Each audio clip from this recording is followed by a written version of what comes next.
नमस्कार, मेरा नाम तनिष्का है और मैं आशीष सिंह।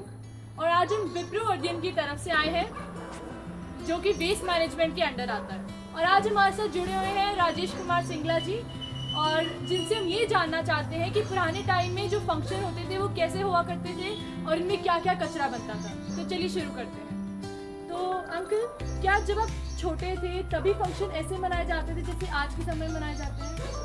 जो पहले थे वो फंक्शन थे, अब तो ड्रामेबाजी है। अब तो ड्रामेबाजी है। पैसे की वेस्टिंग, आगे पैसे की इतनी वेस्टिंग नहीं थी होती जितनी अब हो रही है। आगे 2-3 दिन पहले टेंट लगते थे लोगों में, मतलब बहुत हौसला होता था, खुशी होती थी भी जन्माष्टमी आ गई, कोई भी त्योहार आ गया, मतलब बहुत खुशी होती थी। तो आपको क्या लगता है कि उस टाइम में और इस टाइम में क्या क्या बदलाव है? उस टाइम में गेंदे के फूल ऐसे लगते थे, अब प्लास्टिक के फूल लग रहे हैं जिसमें हमारे को कोई फायदा नहीं। गेंदे के फूल में हमारे को महक आती थी, मन खुश होता था, भगवान भी खुश होते थे फूलों को देखकर।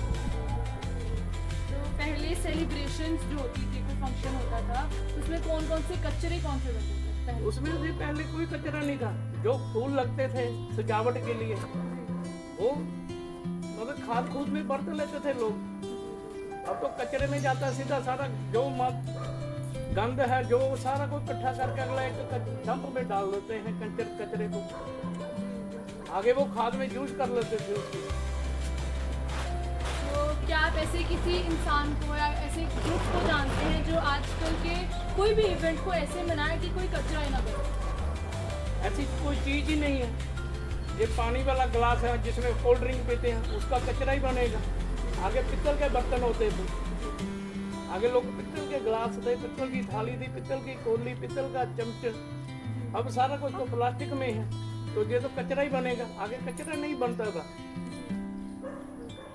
तो मतलब उस इवेंट में ऐसी कौन सी चीज़ें इस्तेमाल होती थी जो दोबारा यूज हो सकती या नॉर्मल लाइफ? जैसे हम कपड़े की बात कर सकते हैं। कपड़े हम एक दूसरे के डाल लेते थे, अब तो कोई डालता नहीं है। आगे एक दूसरे के डाल लेते थे।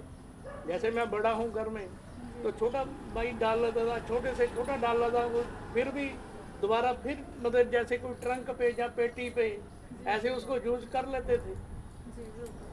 तो जैसे अभी जन्माष्टमी है, हाँ जी। तो आप क्या समझते हो कि जन्माष्टमी को मनाने के ऐसे तरीके हो सकते हैं इको फ्रेंडली? हो सकते हैं लेकिन नहीं होंगे, क्योंकि लोगों ने मानना नहीं। लोगों को चाहिए फैशन, फैशन पे है काम, दिल में नहीं है। फैशनी काम करोगे तो बल्ले बल्ले होगी। सिंपल काम करोगे जिसमें खर्चा भी कम आए और काम भी बढ़िया हो, लोग उसको नहीं मानते। चलिए, यही थे हमारे सवाल। Thank you so much uncle, thank you so much.